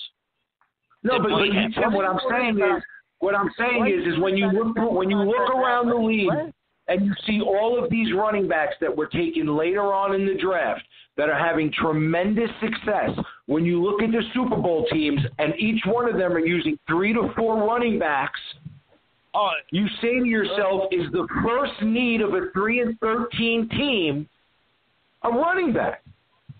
Yeah, but James, I could say just as easily, you can have that conversation. You can make that point, and I can concede that point. But I can also say the final 4 teams in the playoffs, their quarterbacks that they used in the playoffs were Nick Foles. Look at that team. Look at the team. Tom Brady and look at the team. Bortles. I would say this. You know what? Do we have a team like those teams? Do we have rosters like those rosters? Well, I know, and I'm not even gonna. Here's the point. And we actually made this point months ago. If we're gonna if we stay at 2. If I had those rosters and I'm picking 2, give me Barkley. Tim, if I had those rosters and I'm picking 2, give me Barkley. But what are you exactly, talking about? you want a blue chip player. I don't have those rosters. You want a blue chip player. That's what it comes down to. If you're staying at 2 and you're not sold on the quarterbacks, you want one of the blue chip players. Am I in agreement with you that it should have been Chubb? Yeah, yes. Probably. Yes. Am You're I in right. agreement with you? Yes. But that's why I think. But if he thinks that it's smart. Barkley's because it's logical. If he thinks Barkley's a little bit better, so be it. Would you agree with me? But would you agree with me, right? So you would agree with me that Barkley, as opposed to Chubb, right? Short term, long term. But when you're talking long term, you're still getting better in the immediate, but you're staying good with that player for a longer period of time because of the fact that that player on his rookie contract is at the 25th highest paid player positional value. I made that the same argument like 2 months ago. Thank you, Tim. Thank you, Tim. To everybody on the thing, and Marco knows it. I literally brought up the whole contract crap. Become best friends. Thank you. But the thing is, hey, you know what? If one of the blue chip guys, if he thinks whatever his evaluations are, that he thinks Barkley's that little bit better than Chubb, then so be it. I can deal with it. Well, I still got a blue chip player out of it. I still got a blue chip player. It's a short-term thinking pick. Hold on. You just called Chubb a long-term running back, but you just called somebody like Leonard. No, I'm not talking about the running back. No. I'm not talking about the running back. Brad I would have never drafted Chubb. Nick Chubb at 2. Join the conversation here on Earth. We're talking about come on. The blue chip players we were talking about were Chubb, Nelson, and Barkley. You know, and the fact is, we ended up getting the number 2 guard anyway, luckily, in the second round. So you know what, the Nelson pick, we got lucked out. We didn't even need to do that. And you could have got a phenomenal running back with you could have taken Geis with one of those picks in the 3rd round and taken Chubb with the 1st round pick. Are you worse for the wear in that situation? Because Geis went 59. Well, the fact that all those people pass on Geis tells me a lot on itself. Geis fell. He didn't just. It's not like he was that low of a talent. He fell. He fell because there was something going on. We're never going to going on. He fell because of it. Yeah, and they're raving about him in minicamp. So whatever happened is not a big deal. Well, it was just him being unprofessional. From what I've heard, it was him being unprofessional in interviews. Supposedly it was made up. It happened in Philly and it was made up. In minicamp. You want who like about this? What a running back why does it sound like a machine gun's going in Mike? No, they're raving about his personality and his work ethic. Same as Barkley. You don't tell anything with the guy in shorts and a T-shirt. But they're not saying that he's a problem. They're saying he's got a good head on his shoulders. They were playing practical jokes on him. He took it in good nature. They're not saying anything negative about him, that they're worried about him, that he's coming in with a negative attitude. Supposedly he's a sponge. It's the interns, Mike. Nothing. They're saying the same thing about him that they said about Barkley, that they're saying about Chubb in Cleveland. Are they going to say, hey, this guy came into rookie minicamp and he's a douchebag? We wasted our 3rd round pick? Like, Jesus Christ, bro. Jesus Christ, man. What do you think they're going to say? Nothing. Nobody says anything. Nothing. When guys go in the mini camp and they struggle to learn the offense and they're not, there's no reports on that ever, right? We never hear anything about it. Never. But you know what? You got to forgive Barkley for something. You got to forgive Barkley for what he had no control over. No, it's not about Barkley. I know it's not about Barkley, but you know what? You're still getting mad at him for being the second overall. I'm not mad at Barkley. I'm not mad at Barkley. I don't know him. I'm not mad at Barkley. He didn't hurt me personally. I think the Giants made an awful decision. And I think it comes down to Mara. I think it comes down to Mara hiring Gettleman, short-term, stupid thinking, Eli thinking, dumb, better win now. Or have fun with Loletta and Webb. Oh, boy. Hey, James. All right, gentlemen, I'm going to wrap this up. I will have fun with Webb. Hold on, I have a question. I want to end on this. Okay. Who won the Super Bowl last year? Do we have to answer The that? Philadelphia Eagles. Is this a trick question? And what was our record last year? 3-13. Are you going to bring up the fact that we played them close? Just answer the question. What was our record last year? Did we win the games, Justin? That's not where I'm going. What was our record last year? 3-13. And when the Eagles won the Super Bowl, how many yards did your boy Tom Terrific throw for against them? 400, did he? Something like that? And in week 14, with a roster that is nowhere near what the Patriots had, what did Eli Manning throw for against the Eagles? 400 yards? Great. I mean, I'm not saying we're going to go win the Super Bowl next year because I don't know what you're saying. I really don't know what you're saying. What I'm saying to you is that Eli's proven that he can compete against the Super Bowl champions, and that's all you can ask for at this time of year. Okay. They took them by surprise at home. Right. They took them by surprise with Foles playing. Eli made a couple of big plays early. They choked late. He threw a pick late. And let's not look at the other 15 games and compare that to what Tom Brady did in the Super Bowl. Gentlemen, we wouldn't want to. We wouldn't enjoy want your to career. Tom Brady and his. Let's just talk realistically. I mean, I'm a diehard Giants fan, but let's just talk realistically. I mean, it's okay to put the cards on the table and say that not everything when this team takes a shit, it doesn't smell like roses all the time. I'm not saying and that. There have been some horrible decisions that have been made by this front office and by the management over the last couple of years. Starting with the hiring of McAdoo to appease a quarterback. What I'm saying, and it's downhill from there. What I'm saying to you is that these are things that happened in the course of the season, over the course of the last two seasons, that would lead people whose job it is to lead NFL franchises that the team might be closer than you think it is. Like and quarterbacks? Add to that the fact that we took the best player in the draft, and we also upgraded our position of need offensive line with players from teams that were in the Final Four.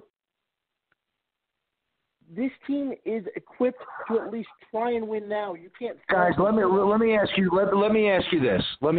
And this will be the one question that I ask you. Okay. Let me ask you this. Who cut Solder? Who decided we don't want him back? They didn't cut Solder. They decided they didn't want him back. They could have signed him back before we paid him. They could have re-signed him. They could have re-signed him. Because do you think if Belichick wanted him, he would have been a Giant? Belichick pays nobody, so that doesn't mean nothing. Why?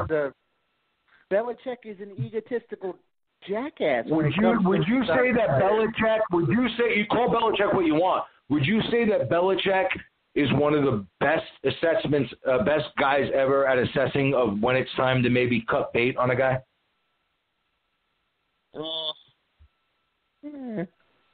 I would say. How you gonna say? He trades all these phenomenal players. They go other places and go and his team just keeps winning. That tells me that. So how can you say that? That tells me. How can you pretend we just do a football website and not a Giants website? That doesn't tell me anything about. I'm with you. That's fine.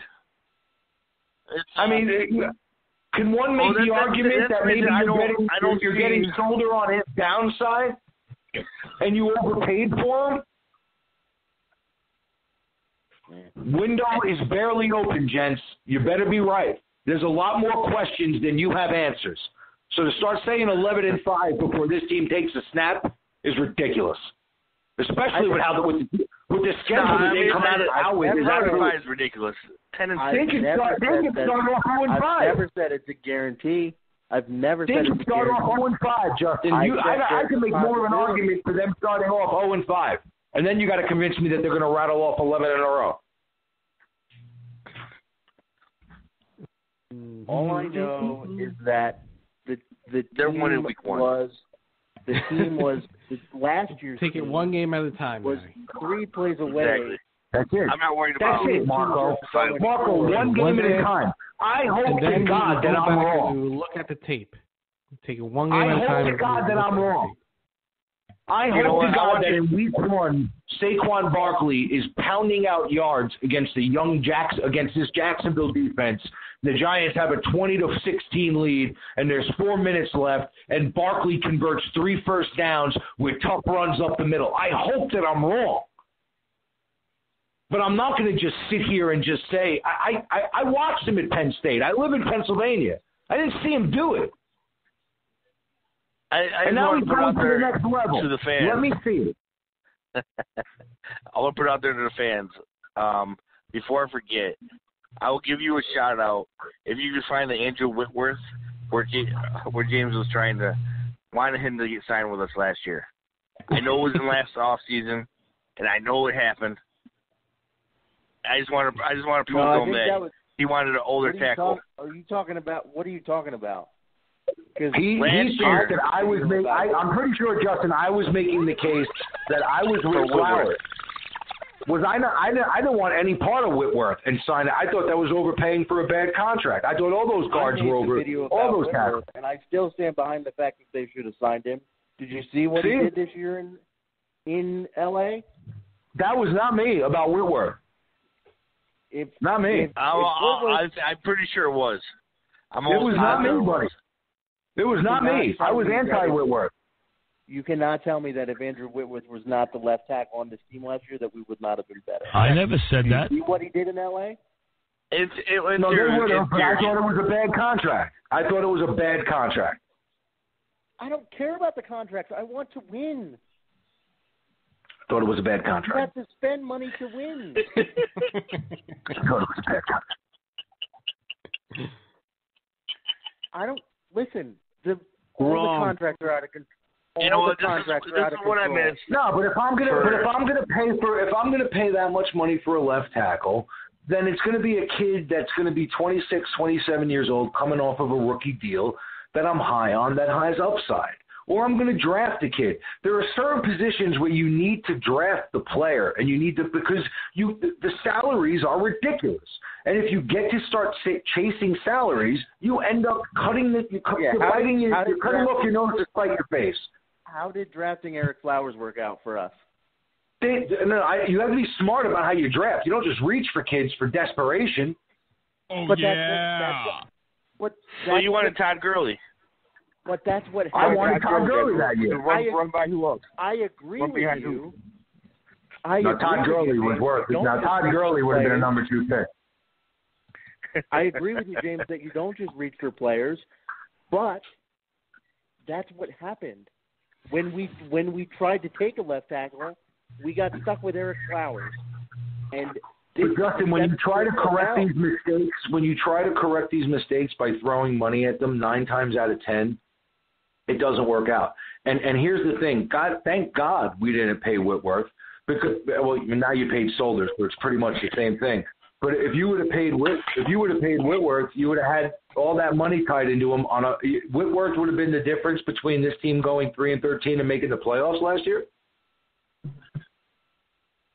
No, but we would have been not at all. But the season. Listen. So Justin, if I'm not a playoff team, why am I signing a 37, 38-year-old tackle and paying him above market value? At a position like left tackle, that's impossible to tell. I know that Andrew Whitworth is a lot more stable than Eric Flowers. 100%. But Justin, if I got a bad roster, what am I? But Justin, you see what I mean? If I have a roster, chucking it around. But there are certain things that you do, Justin. And he gets 3 wide receivers injured. Justin, but it's based on the roster that you have, dude. Like if I'm the Eagles and I made a trade with a pick and I lucked out and had the number 2 pick and I have the roster that I have coming back, I could afford a luxury like taking Barkley there. If I have a team that's close to winning a Super Bowl and I am a piece away and that piece is left tackle, do I mind bringing in a 36, 37-year-old guy and overpaying him? No, because I'm close. And the window fits the need in the contract. Okay, and I'm saying thank God we didn't sign Whitworth because I don't think that and now we signed Soldier, so it's pretty much the same thing. But if you were to sign Whitworth, he's not the difference that's going to get you to the playoffs. And if the roster's that bad, why are you throwing money at a position when it's a long-term fix for a complete roster? But your issue with signing a left tackle is the money and the fact that it's a quote-unquote bad contract. It's age. That's not the Giants' fault. That's the market. And left tackle is a position of need.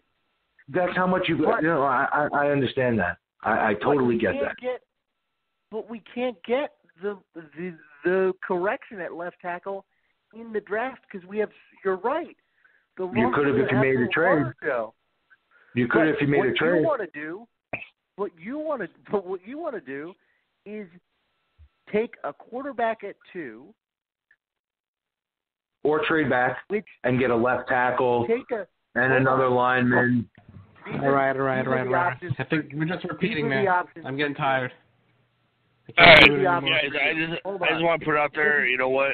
I've had tons of fun with 100 episodes, guys, with you guys. This is the last thing. So oh, no. I can't even. The options for James, I just want to spell them out. The options for James are take a quarterback at 2. Yep. The front office isn't going to play because it might give us a chance to win 10 years from now. Forget about 3 years from now. Forget about 2 years from now. Forget about 3 years from now. It might help us win. And for the next 12 after that. 10 years from now. But you're going to take that quarterback early. Yes. When our running backs are Paul Perkins, who's not even on the team anymore, Wayne Goldman, you signed Jonathan Stewart, doesn't know how to follow blocking, and Jonathan Stewart, who's 33 years old. So I could have got one in the third round. I could have got one in the third round. Take that quarterback at 2. Okay. And they know because they have intel, there's going to be a run on running backs at the bottom of the first round and the top of the second round. Okay. And so then they're going to feel like they have to take a running back in that second spot. Why? And then that's going to prevent them from getting the true thing that they need in that position. Why are you going to reach for a running back? Why are you going to reach for a running back? Why are you going to reach? You take Hernandez in the second pick, and you wait for running back in the second, and you wait on running back. Because I'm not desperate for a running back. I'm not desperate for a running back. Because if you listen to what they said post draft, and exactly what happened in terms of who was taken where, the running backs that we would have to choose from in the second or third round are the head case Darius Geis that they wanted nothing to do with. You know, you gave a ludicrous a week ago. All right, we're repeating. One more thing. You gave a ludicrous hot. All right, they're just repeating and going over and over. Everyone's on the mute button. I'll start taking them off. Tim, 100 episodes, Tim. 100 episodes. Can't believe we did it. I remember literally the first conversation was just between the three of us. We were more just trying to get to know each other at that point. Now we're 100 shows in, and we're sorry. Now we know each other pretty damn well, and we argue pretty much daily. So it's it's nice. It's nice to have people to argue with about Giants that care enough to where you could literally talk about it year round. but it also gets frustrating. My frustration level today is like very high, very high. I feel like I'm hearing the same thing over and over and over again. Well, James, 100 episodes, James. Oh my God, you guys are gonna give me agita. And hold on. 100 episodes. Justin, 100 it's good episodes. fun. There we go. Everyone's back on. James, say about 100 episodes, and then I'll follow you. I just want to, Justin gave a little hot take on the Loletta thing, right? So here's my hot take. Remember last week it was Loletta was going to make the Pro Bowl before any of the quarterbacks in the first round. Here's my hot take. Some other running back not named Saquon Barkley will be the best running back in the best rookie running back of the class next year, and it won't be named Saquon Barkley. It's going to be somebody else. And it's going to be one of those later round guys, the guys in the mid-first round, second round, third rounds, all the guys that who are we going to get, it's going to be one of those. It's my boy Nick Chubb. Be prepared. Nick Chubb with his destroyed knee. Justin. That they didn't want to take a risk on? They took a risk on him. Did you see that they had a medical report on? Penny. No, that was Stoney Michel. As good as everybody wanted it to be? Stoney Michel. Jewess. Stoney Michel was taken in the first round by the New England Patriots. So I'll take the field. Would have been there in the second round. I'll take the field. Justin, I would have taken Karen Johnson. But I think when you made the argument about the second round pick, I would have taken Hernandez still. I don't feel the need to reach for a running back. I would have taken a running back with my third or fourth round pick because I know I can get value there if I build my offensive line. I see it all over the league. Hunt, Kamara, this guy, that guy, another guy. But why take a throwaway pick when you can have the landing on? Here we go. Because I get better at another position. Here we go again. Tim, who do you think is better, this guy or that guy?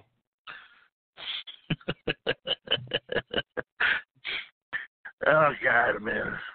I'll go with that guy. I can't wait till Barkley actually runs for give me 150. You better be rushing big time early so I can, James can get off the hate wagon. I'm Barkley. Instead of running a team. All right. We got another caller. Hold on. Let's see. What's up, caller? Where you call from? Oh, it's me. I just wanted to. Tim was saying something about the podcast, and I just wanted to say something too. Go ahead. Okay, so Tim was getting all reminiscent on the 100th episode. I want to do that too real quick. I just want to say, Tim was talking about how he remembers how you guys used to run it back in the day. I still remember the first time I found y'all's podcast. I still remember calling in every podcast to where you guys ended up just giving me the weird name Todd. And I just want to say that this podcast is awesome, dude. This podcast is it's big to me because I don't know a lot of listeners who know I live in Texas, and I'm surrounded by a bunch of really sorry Dallas Cowboy fans, and I have no one to talk Giants with. So this podcast really it just kind of brought me into the Giants community. So I just wanted to say that real quick. This podcast is awesome. The 100th episode, it's awesome that we're here. Oh, thank you for the kind words. I have a tear. Oh, yeah, a tear. I do. Tearing up. All right, Am everyone. I on mute? No one's on mute. All right. I want to say something about 100 episodes. No, okay. What I want to say about 100 episodes is I just want to thank everyone in YouTube land and Facebook land, everybody that listens to us every week and makes us appointment entertainment. We love doing this for you guys. We love the New York Football Giants, and that's why we're as passionate as we are. But you guys are the reason why we do this, and we love you and we appreciate you guys. And I can say that knowing only James out of the 5 guys that are typically a part of this show, it's been fun over these 100 episodes to develop relationships with true Giants fans and people that care about the team the way that I do. And so here's to 100 more and 100 more after that. Yeah. I agree. Very well said. I'll put my James, how do you want to close out 100 episodes? To think that I just reached out to you one day because I saw that you needed a guest writer, and here we are. Unbelievable, man. I mean, if you would have told me, when I first reached out to you and that we would have spoken to Myron Guyton, Gary Reasons, all these beat writers that we've had on, Armani Toomer, I mean, name after name after name that we've had an opportunity, to talk to through the site, through people being interested, through people wanting to argue and debate, but do so from a place of knowledge. We tried to get this thing going and be passionate and just know what we're talking about, right, wrong, or indifferent. Just, know what we're talking about, have a strong, passionate opinion on it. And, we've done that. And people like it. People are responding. Some people love us. Some people hate us, but people are listening. And that's what matters. And, everybody brings their own little spiel. They all have their own little style, and I think it fits well. I think we all complement each other well. And, I love you guys. This is awesome. Who the fuck would think that we'd be sitting around talking Giants? This is great. Love you too, 100 more. And you know what, James, brought up a great point. Let's just thank all the people that actually have come onto the show and legitimized us, actually made us reputable in the Giants community. Myron Guyton, a big thank you to him because he's been on multiple shows, and I think he was one of the first one to actually be on and legitimize us. Jerry Barca, Andrew Adams. I was just about to say Andrew Adams the day I wasn't here. We have there's a couple current Giants that are going to come on, so keep make sure you subscribe and all the other things, and follow me on Twitter. And you'll have a pretty. It's not it. You'll have a pretty follow, good idea. Follow the list and thank all the people that have been on.